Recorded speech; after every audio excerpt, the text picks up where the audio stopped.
Every great novel begins with well-structured, engaging scenes that readers can't put down.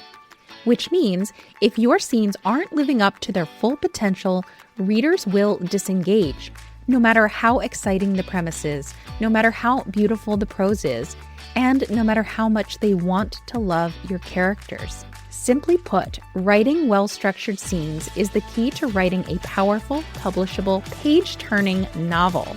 And that's exactly why I'm taking my 10-plus years of editing, coaching, and writing experience and distilling everything you need to know about scene writing into a 3-day workshop-style class. You'll learn exactly how to craft a powerful scene so you never feel stuck again.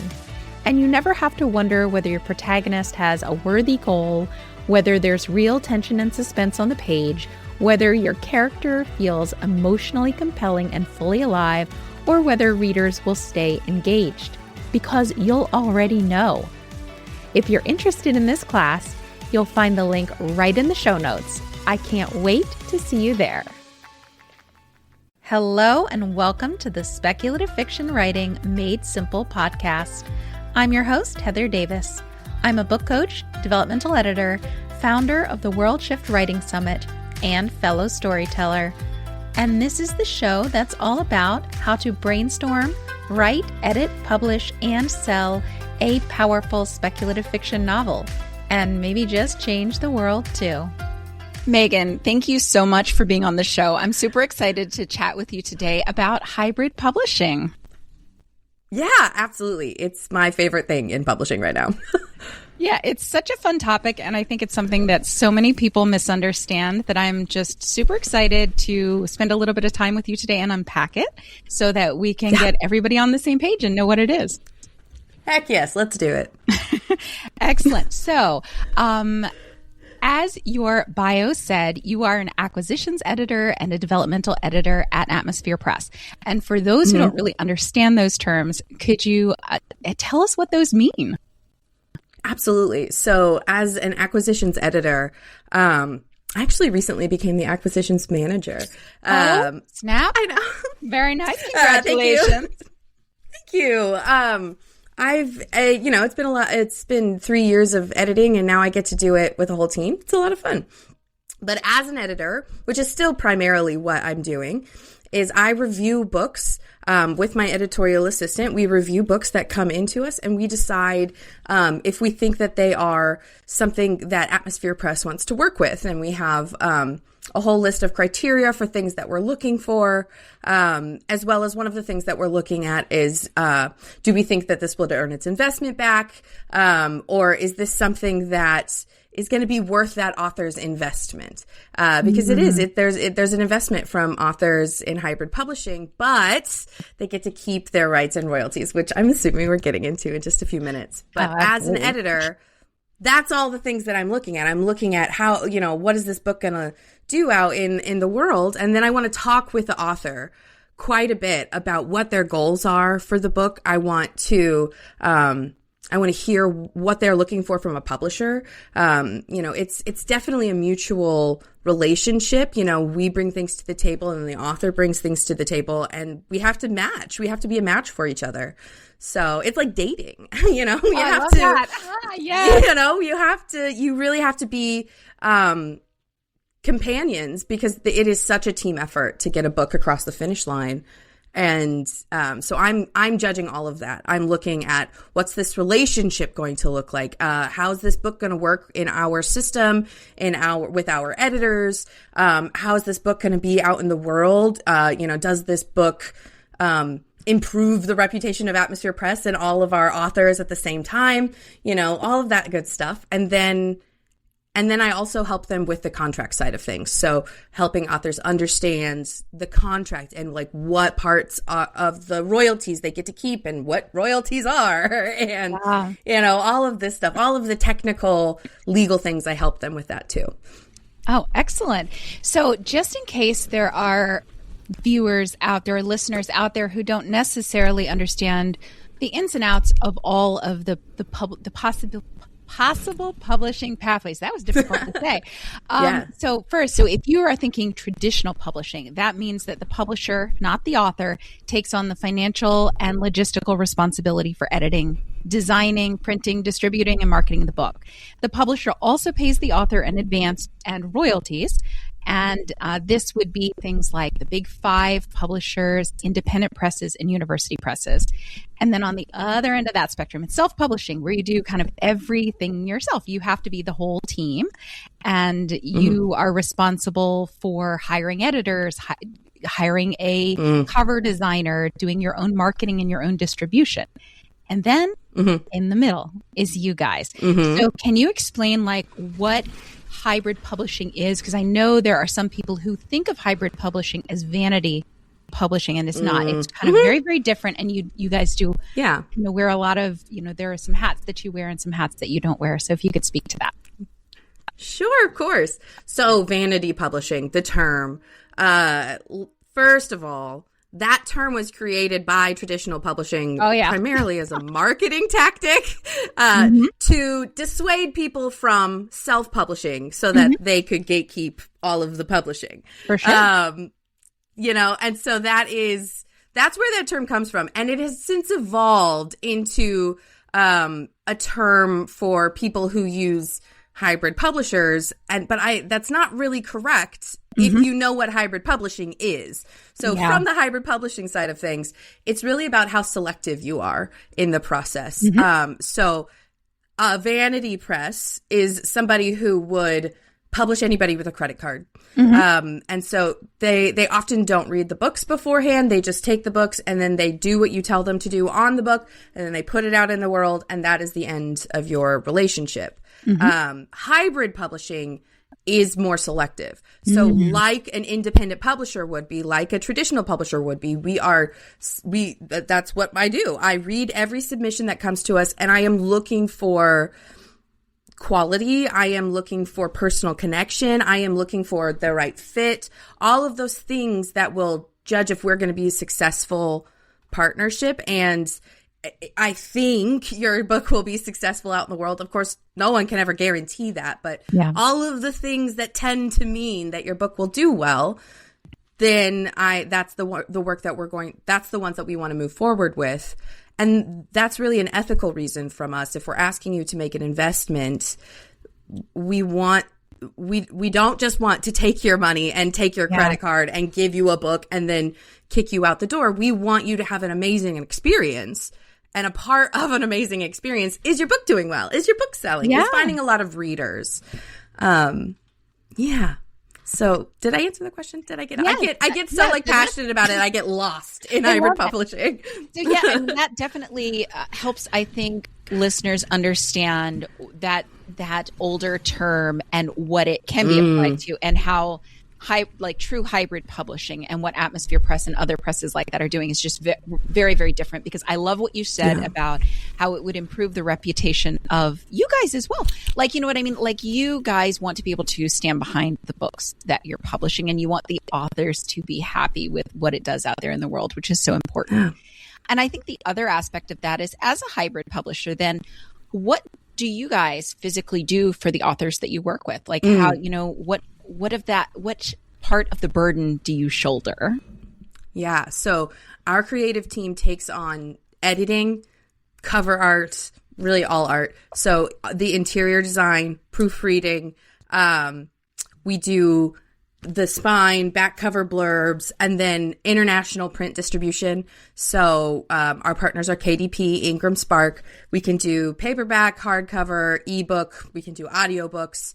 And we have full service marketing. So, anywhere from somebody who's really marketing savvy and loves to do their own marketing, we'll come up with a marketing strategy for them, step-by-step instructions, hand it to the author, let them go wild, all the way to the other end of that spectrum where we are creating social media content for them and posting for them 9 times a week. We can full spectrum marketing depending on what the author wants. We can also do audiobooks. We can do book trailers. We have website design. There's all kinds of stuff. And we're adding marketing services every month. So that we know that's the thing that authors want the most when they're looking for a partner is somebody to help them get it in front of other people. For sure. And so we're here listening. So our marketing team has tripled since the last time we talked, Heather. Tripled. Oh, wow. Yeah. So it is huge. We are offering so many more things, which is just so much fun. We submit our books to awards. We are getting our books reviews. We're getting them on podcasts. You know, we do a Goodreads listing. We do a NetGalley campaign. We're doing Amazon ads and social media work. And just, there's so much. If you're listening to this and you're curious, all of the marketing work that Atmosphere Press does for you, you can go to our website and read our contract, which describes every single marketing thing that we do in detail. That's amazing. I think that's so helpful for writers who, might not even know all the things that they would even need. Like, I'm sure that there are people who will be listening to that and hearing all those things you just listed off of me like, wait, what now? What is that thing? Because they didn't even know that was a thing that they needed. So it's great that there is someone behind them who can just know those things, like know what has to happen to make a book successful. Yeah. Yeah.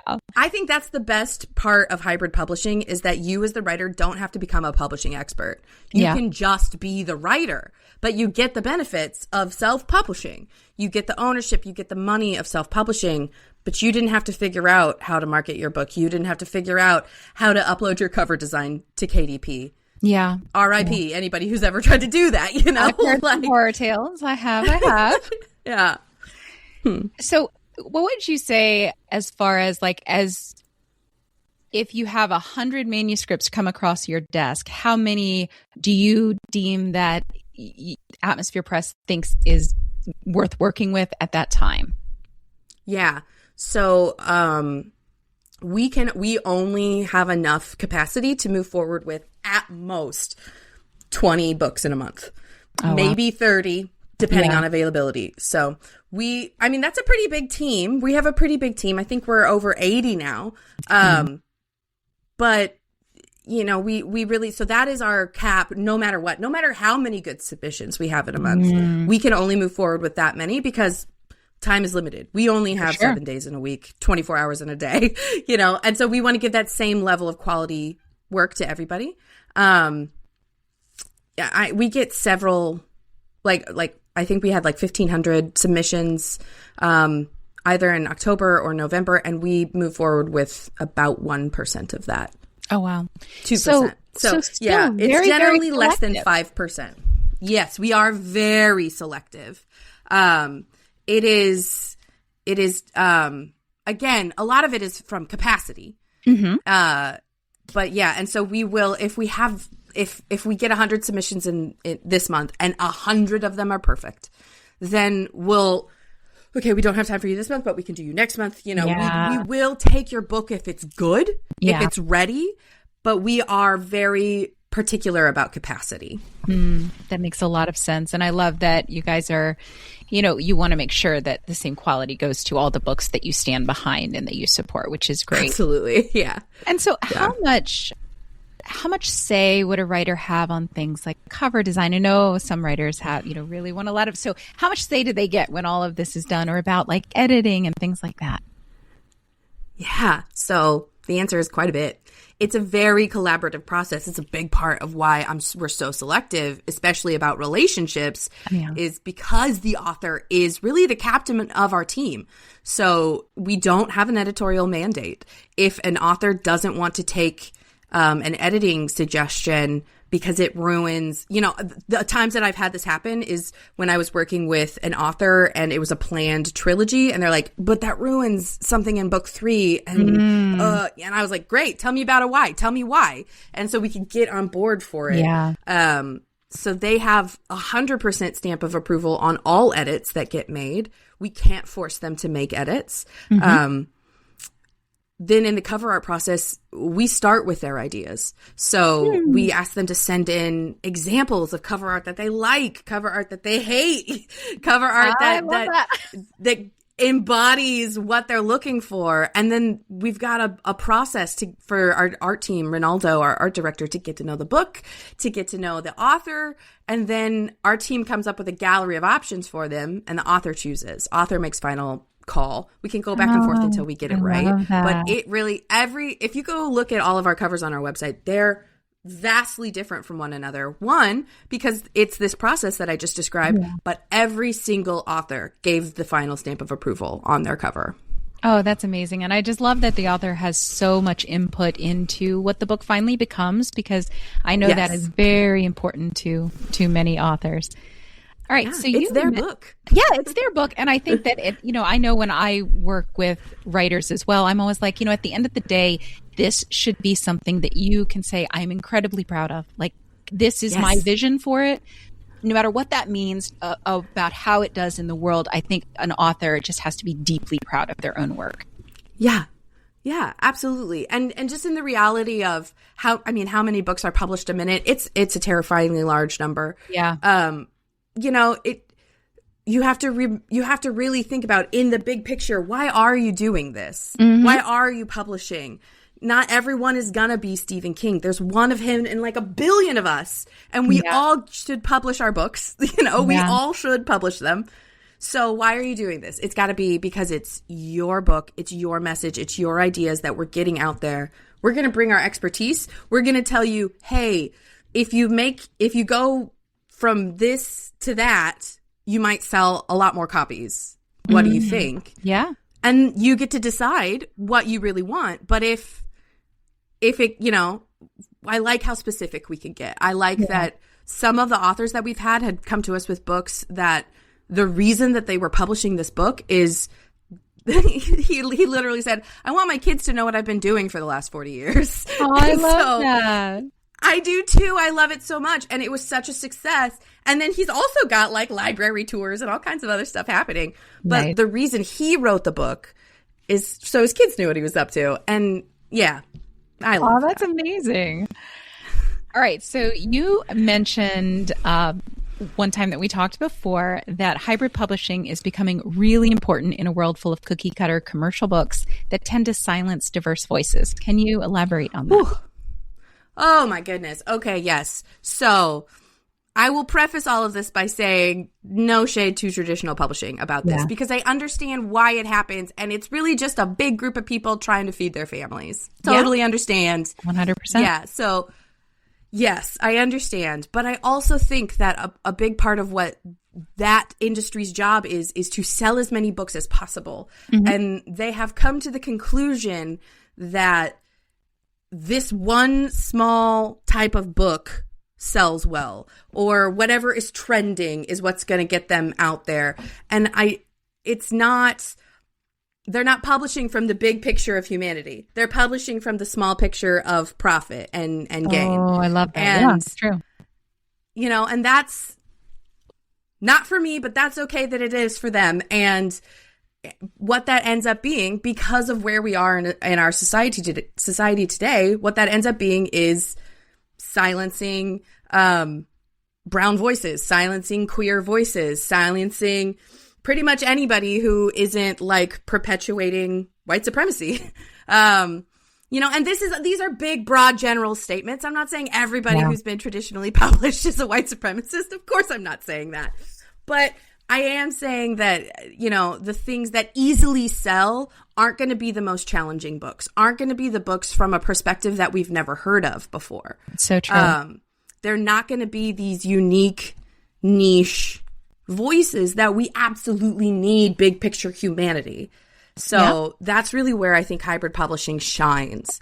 So we're talking about all of those, all of the groups of people that I just listed, but one of the ones that we get to work with the most, that I am so proud of, is that we publish memoirs from not celebrities, from just people, from human beings who have lived a life and have some things to tell you. And I have learned so much about life, about living in the present moment, from people whose jobs were like being a banker or a stay-at-home mom, all these people who who aren't movie stars. Yeah. Talking about their lives. And that's so important when it comes to publishing, is that if we're going to be publishing, let's let everybody's voice gets published. Everyone gets heard. Yeah, I think that's so important. And I know a couple of weeks ago, I was talking to Leslie Penelope, and she started her publishing career. So she is a writer of color, and she decided when she was going to publish her first book that she was going to self-publish for the sole reason, she said, of she didn't see people like her in publishing, and she didn't see books like hers being published. Now, as it turned out, a traditional publisher then came to her and wanted to republish her book.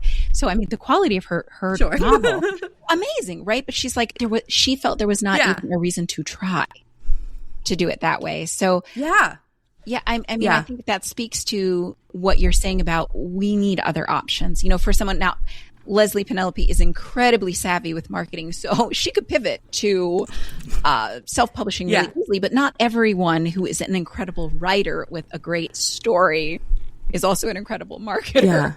Yeah. Right. Exactly.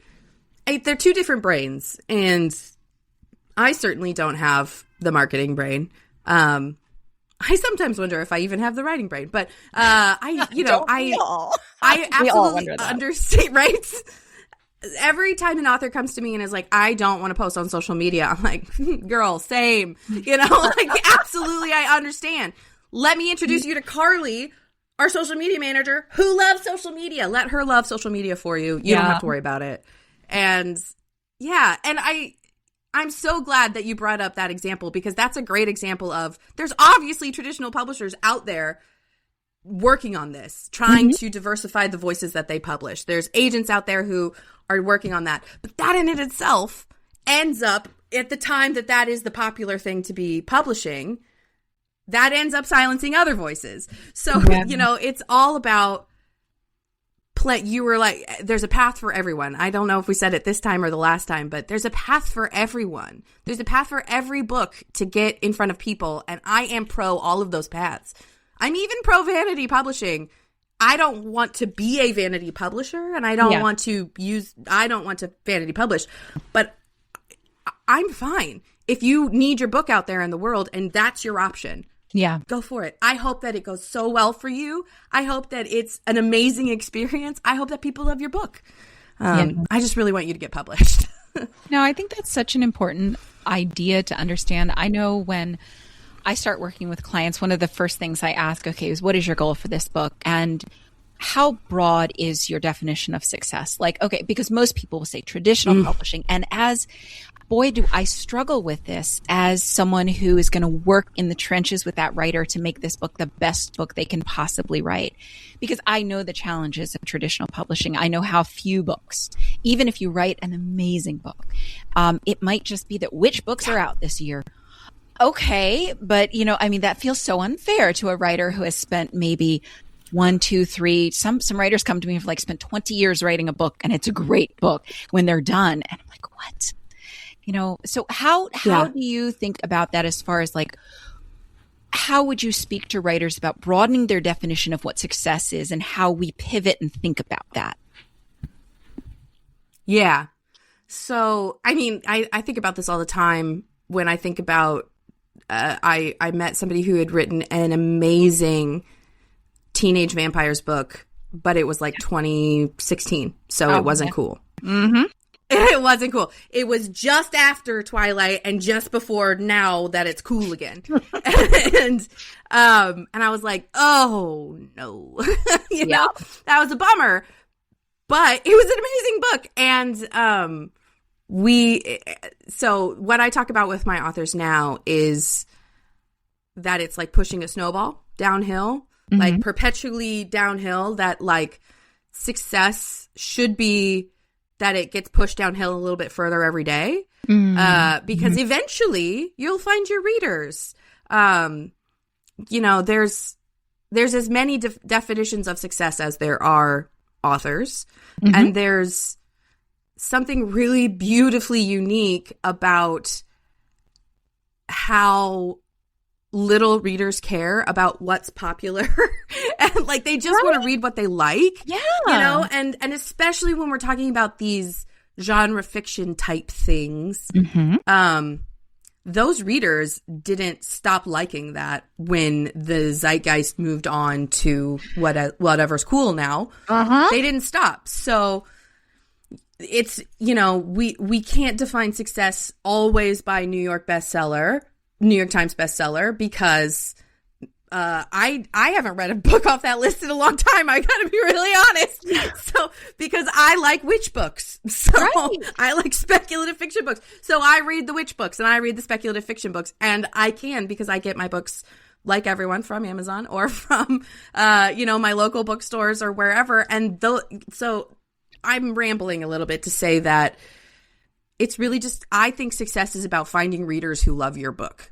And it's really hard to not attach a number to that, because we all live here where that's how we determine success. But as much as we can, let's think about the people who love your book and try to like hear them love your book, you know, try to really just be people about this. And hopefully in the background, the numbers start happening. And if they don't, oh, well, your readers loved your book.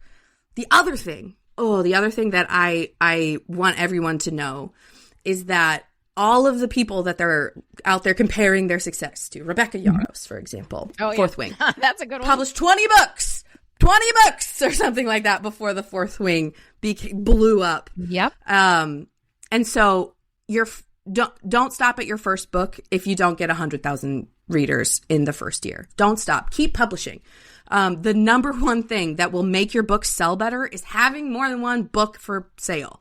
So keep going, keep writing. You'll find your readers. I promise. I really do promise that you will if you keep going. I love that. And it's so true. And I love what you said about the idea of just because the big publishers don't want to put out too many vampire or witch novels or whatever it is you're writing, or maybe they don't publish a whole lot of cozy cat library mystery novels, you know, whatever it is, all of these things, there are big groups of readers who are out there just so hungry for this stuff.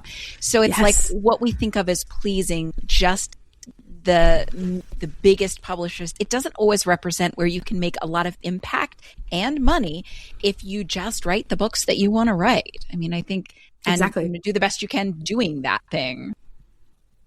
And so you mentioned a little bit about speculative fiction. So Atmosphere Press, does Atmosphere Press publish a lot of speculative fiction? Can you kind of comment about that? Yes. So I think we do publish quite a bit of speculative fiction.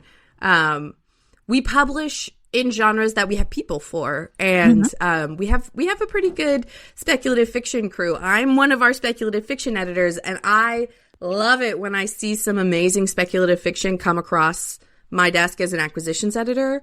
And so, you know, it would be so hard to list all of my favorites, but you know, we've got some like traditional, like more like Western European traditional fantasy type books, you know, multi-continent, multi-nation. And then we've got more quiet, you know, historical fiction / fantasy, you know, that sort of thing. We've got a lot of romantasy.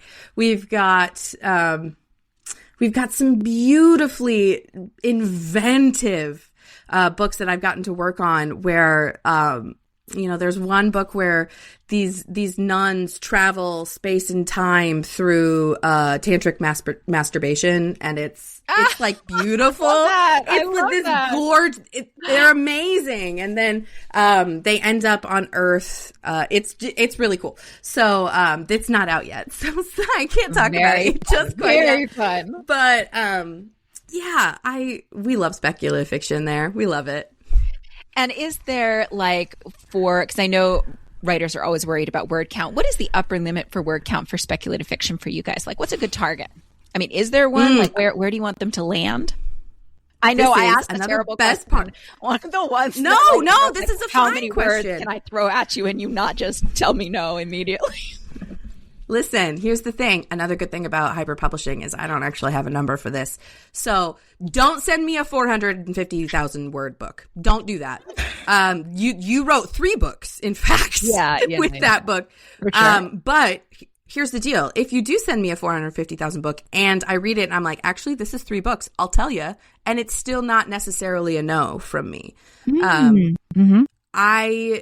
I believe very strongly that books need to be as long as they need to be.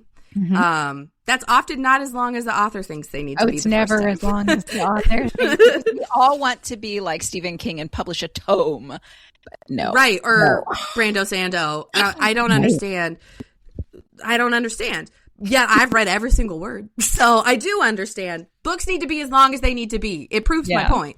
Yeah. But, also, this is how to lose the time war. Novella. Like 40,000 words. Whole all of time. So it depends on what book you're writing. Yeah. So I say, if you're listening to this and you're like, yes, Megan, but please just give me a target to write to. So I hear you. 125,000. Try to be between 80 and 125,000. That's a book. If it's over, okay, don't panic. If it's under, awesome, don't panic. But like 80 to 125,000. I love that. That's a nice range. That's a really good, that gives speculative fiction writers and any writers a little bit of wiggle room there with what they can do. Yeah. I like it. Yeah. All right. So what have I forgotten to ask you about? What's really important about Atmosphere Press or hybrid publishing that I haven't covered? So I think something that authors need to think about in today's economy and landscape is not necessarily just the book rights, but the IP rights. So the audiobook rights, the film rights. Who owns those? Yeah. Because Netflix will come calling. If your book is at all good, if it has a beginning, middle, and end, Netflix probably will be a little bit interested. It is. It's possible. I can't guarantee that for everybody. Again, see previous statement about luck, but you want to be prepared for that. And you want to be the one that makes the money from that, in my opinion. Yeah. Again, a path for everyone, but I would rather be Hugh Howey with his Wool trilogy that is now the Silo series on Apple TV than somebody whose publisher got all of the money for that. Hugh Howey self-published those books. Those were all self-published. Not even hybrid published. Love it. Self-published. And they're an Apple TV series. So, yeah, who owns those rights? At Atmosphere Press, and with a lot of other hybrid publishers, you own the rights to that. We don't get an ounce of that. We're happy for you. We're like, yay, because it makes us look great too. Yeah. But rightfully so, that's all you. Same for audiobook. A lot of authors I know that get traditionally published don't get to decide if their book becomes an audiobook or not. And to me, that's an accessibility issue. It really is. It really is. I know so many readers who, for a wide variety of reasons, but even just down to like ADHD, they cannot sit down and read a traditional book. So if it's not an audiobook, it's not something they can do. Yeah. Yeah. Yeah. I can read a book if I don't have to do anything else for the next 3 days. Yeah. I can, absolutely. I can make my eyes read. But if I have to live my life at all, ADHD makes it really, really hard for me to. Yeah. So I want my book to be an audiobook almost more than I want it to be a physical book. Right. Yeah. I feel the same way, exactly the same way. Yeah. Yeah. Yeah, so these are the things that I would think about if I was an author who gets to make that decision at Atmosphere Press. You do, and then I also like who gets to decide about the narrator and who gets to make judgment calls on how words are pronounced. All of these things are things that are in your control with hybrid publishing, which that's what I would want. I would want that control over. Specifically in speculative fiction, how words are pronounced. Yeah, for sure. Yeah. And since you were mentioning that with like audiobook rights and TV and movie rights and all that. How about, so I'm assuming that if you go with a hybrid publisher like Atmosphere Press, you would be allowed to do things like publish little novellas or short stories that link books together that aren't necessarily. Oh yeah. Yeah. Absolutely. Great marketing and we're going for writer. I mean, for like entrepreneur writers. Yeah. Right? Oh, they're so good. That's I actually just had an author today who we talked about serializing, releasing his book, like the first 5 chapters, releasing them serialized on Substack leading up to the release of his book, which 5 chapters we're going to release just to the world. That's amazing. Yeah. And I think it's going to be a lot of fun. It was his idea. It's something that he wants to do. So I'm like, sure, let's do it. Let's try it. Let's see if it works. That sort of thing definitely works. So, and if I was 5 chapters in and I know where his 5th chapter ends, I would have to know what happens next. So, that's awesome. I think it's going to be great. Similarly, I think that, the ability to put the art out there and to own his art, to do whatever he wants with the art, merchandise, that's all him. He owns every image within the book. Same for our illustrated books, our children's illustrated books, which I think is really fun. That if our illustrators work on it, the author still owns those images, which just not speculative fiction, but still pretty cool. That's so cool. Yeah. It really is very good because it does help when the writer can use all of that stuff in marketing and can just really be on sort of the front lines of if they have something super cool and creative, a way to market, you guys are open to that and they can just like, oh, hey, let's release the first 5 chapters of my book and see what happens. Hey, great, right? That's fun. Yeah. Yeah. And then we're also down to support any kind of effort from the author in that way. So we have our lanes of marketing that we are really great at, but we all know you cannot get away from self-promotion in the year of our gourd 2026. Yeah, it's true. You can't get away from it. You can't not. Now that doesn't have to mean social media. It can mean a lot of other things.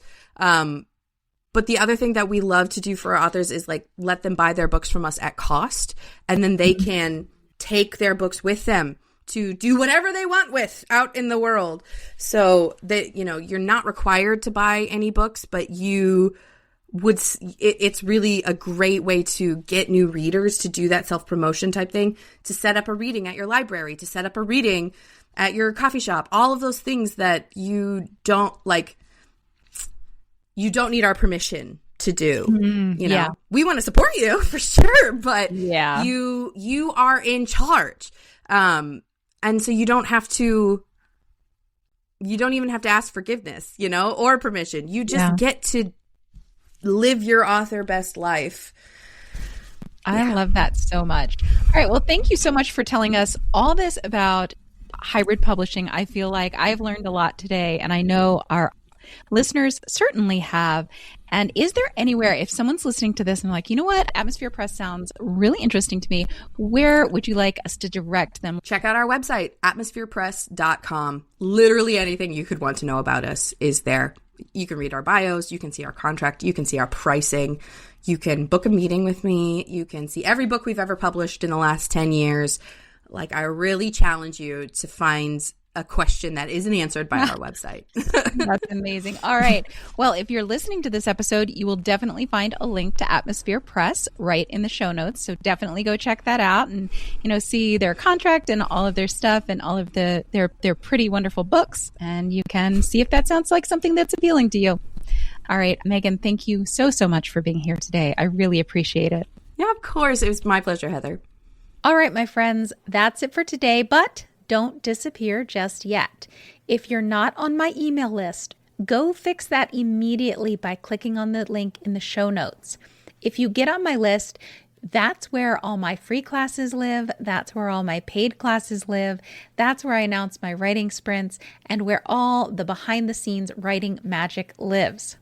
It's a fun place to be, and honestly, future you will be really glad you joined. Until next time, keep writing, keep dreaming, and remember, the world needs your stories right now, so don't you dare give up on your novel or yourself. Talk Talk soon.